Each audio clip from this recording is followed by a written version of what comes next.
खुलुमबाय आं माइनाव बसुमतारी गिबियावनो बर' रादाब नायगिरि नोंथांमोनखौ आंनि चेनेलाव बरायबाय लोगोसे गोजोन फुंबिलिनि गाहाम हामलायथि बावहरबाय नोंथांमोननि थाखाय लानानै फैबाय आं गोदान मोनसे रादाब नोंथांमोना भिडिअखौ अननानै जोबजासिम नायलांदो। दिनैनि गिबि रादाबाव दङ मोनसे गोजोनथाव रादाब रनजन दैमारि सार बिथांखौ मैया गुवाहाटी सेसन कर्टआव दाय गैयै फोसावबाय। मैया गुवाहाटी सेसन कर्टआव NDFB नि गायसनगिरि आफादगिरि रनजन दैमारिखौ दाय गैयै फोसावनाया जोंनि थाखाय जोबोरैनो गोजोनथाव। सुप्रिम कर्टआव थानाय क्रिमिनेल एपिल केसनि अनगायै बिथांहा दायो जेबो केस गैला होननानै सुलंनिफ्राय मिथिनो मोननाय जादों। मैया रनजन दैमारिजों लोगोसे गासैबो आलफा दैदेनगिरिफोरा सेसन कर्टआव रेहाय मोनबाय होनना मिथिनो मोननाय जादों। थांनाय 25 नबेम्बराव गुवाहाटी कलाक्षेत्रनि सावराय जथुम नब्लाङाव खुंफुंजानाय 6थि बड' फिल्म एवार्ड सारमनियाव दखनाजों समायफ्लेदों बलिउडनि मुंदांखा फावखुंग्रि बिथां पद्मनि कालापुरिया। गाब गैयै जायख्लं सावथुना बे बोसोरनि साबसिन बान्थाखौ आवग्रिनो हादों। गुवाहाटीनि श्रीमन्त शंकरदेव कलाक्षेत्रआव जानानै थांनाय बिसानि 6थि बड' फिल्म एवार्ड सारमनियाव गाब गैयै जायख्लं सावथुना मोनब्रै आयदायाव बान्था आवग्रिनो हाबाय। मुलुग ब्रह्म बिथांनि प्रडिउस खालामनायाव दिङा फिल्म प्रडाक्शननि बेनाराव रनाव बिथांनि स्ट'रि स्क्रिप्ट लिरनायाव संगिना ब्रह्मनि डिरेक्सन होनायाव दिहुनजानाय गाब गैयै जायख्लं सावथुना बे बोसोरनि साबसिन बान्थाखौ आवग्रिनो हाबाय।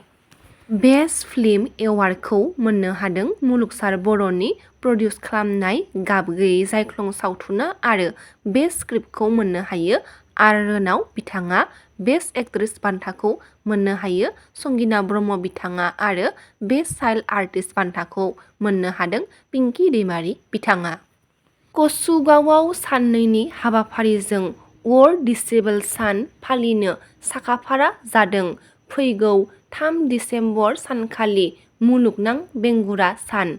बे सानखौ मुलुगनि गुबुन गुबुन ओनसोलफोराव फालिनो साखाफारा जानायजों लोगोसे गसाइगाव महकुमानि सिङाव थानाय कसुगाव दिसेबल पार्सन ब्लक अफिसनि लांगोनायावबो क'क्राझार डिस्ट्रिक्ट दिसेबल पार्सन एस'सिएशननि बानजायनायाव 2 आरो 3 दिसेम्बर सानखालि साननैनि हाबाफारिजों गाजा गोमजायै फालिनो साखाफारा जादों। बेनिखायनो बे 3 दिसेम्बर सानखालि गेवलां मेलाव कसुगाव ओनसोलनि गासैबो रायजो राजाफोरखौ लैहोर लैहोर फैनानै बाहागो लाफैनो थाखाय मैया खौरांगिरि मेलनि गेजेरजों खावलायहरदों खुंफुं आफादनि सोद्रोमाफोरा। भेरगाव टाउनाव थानाय एबसु अफिस आरो गुबुन गुबुन हानि बिगोमाफोरनि हाखौ JCPजों ड्रेन जावनायनि सायाव माखासे बाथ्रा फोरमायथिदों। गुबुन गुबुन हानि बिगोमाफोरा सोरखारि हायाव गला लुफुंनायखौ हगारना होनो भेरगाव दखरा आरो भेरगाव जौगाखां आफादा बयखौबो खावलायहरदों। इयुननि मोजांनि थाखाय खेबसेयैनो सिमफायना साजायना लानो प्लेनिं बानायनायनि खोथाखौ फोरमायथिदों भेरगावनि इयुन सानग्रा बिथांमोना। राजालामा गेजेरनिफ्राय 40 फुट गुवार लाखिना ड्रेन बानायनाय सोलिबाय थानायखौ नुनो मोननाय जादों। एबसुनि आफादगिरि दिपेन बर' बिथाङा बिजनि सुभाइजार हलिपारायाव रुंसारि मनेस्वर ब्रह्मनि नखराव थांनानै खौरां लाहैनायजों लोगोसे दुखुथिया नखरनि सोद्रोमाफोरजों सावरायलायहैदों। ललित कला नेशनेल एकाडेमि बान्था मोनगिरि गुवाहाटी श्रीमन्त शंकरदेव कलाक्षेत्र आर्ट सेक्सननि बिबान मोननाय मावख'गिरि मुंदांखा महरगिरि लंथाइगिरि मनेस्वर ब्रह्म MFA बिथाङा थांनाय 22 नबेम्बर 2024 खालाराव हरखाबै रुंसारि जादोंमोन। बेखौनो मैया दुलाराय बर' फरायसा आफादनि आफादगिरि दिपेन बर'आ बिजनि सुभाइजार हलिपारायाव थानाय रुंसारि बिथांनि नखराव थांनानै खौरां लाहैनायजों लोगोसे दुखुथिया नखरनि सोद्रोमाफोरजों सावरायलायहैदों। क'क्राझार जिल्लानि सिङाव थानाय दतमा ब्लकआव जेन्डार रिसार्च सेन्टारनि मावखुलि बेखेवदों। BMMU दतमा आसाम स्टेट रुरेल लिभलिहुड मिसन आरो बिटिआर सोरखार लोगो नांनानै दतमा ब्लकआव मोनसे रैखाथि आइजो रैखाथि समाज आइजोफोरनि गेजेरजों आइजोफोरनि थाखाय थांखिजों मोनसे क'क्राझार जिल्लायाव गिबि खेबनि थाखाय जेन्डार रिसार्च सेन्टारनि मावखुलि बेखेवो।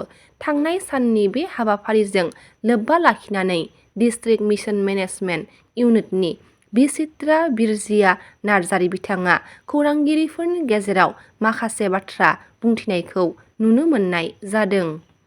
फैगौ 28-29 नबेम्बराव साननैनि हाबाफारि लानानै गसाइगाव महकुमानि मजाथिगाव गुदि फरायसालिनि गेलेग्रा फोथाराव बर' फरायसा आफाद एबसुनि खुंगा 7थि बोसोरसालिया जथुमा जमदुवार दुलाराय बर' फरायसा आफादा गाजा गोमजायै खुंनो लाहार फाहार खालामदों। बेनि थाखायनो जमदुवार दख'रायाव थानाय गासैबो रायजो राजाफोरखौ लैहोर लैहोर फैनानै बाहागो लाफैनानै बे जथुमाखौ मेहेरगोनां खालामफैनो खावलायहरदों। खुंफुं आफादनि नेहाथारि निरन मोसाहारि बिथाङा खौरां बिजोंनि गेजेरजों। रादाबा एसेनोसै, गाबोन फिन गोदान रादाब लानानै लोगो मोनगोन। नोंथांमोना भिडिअखौ जोबजासिम नायबायब्ला अन्नानै लाइक, शेयार, कमेन्ट लोगोसे साबस्क्राइब खालामनानै होदो। गोजोन्थों।